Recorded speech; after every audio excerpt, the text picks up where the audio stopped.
मुत्तहदा अरब अमारात के साहिल पर ऑयल टैंकर में मिसाइल हमला हुआ है। ऑयल टैंकर का अमला मिसाइल हमले में महफूज रहा। हुकाम के मुताबिक ये हमला दुबई के करीब हुआ, जिसके फौरी बाद टैंकर में आग भड़क उठी।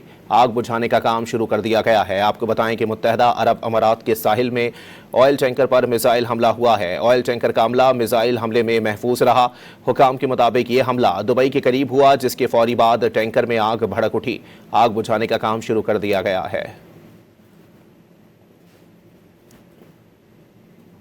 मुत्तहदा अरब अमारात के साहिल पर ऑयल टैंकर में मिसाइल हमला हुआ है। ऑयल टैंकर का अमला मिसाइल हमले में महफूज रहा। हुकाम के मुताबिक ये हमला दुबई के करीब हुआ, जिसके फौरी बाद टैंकर में आग भड़क उठी।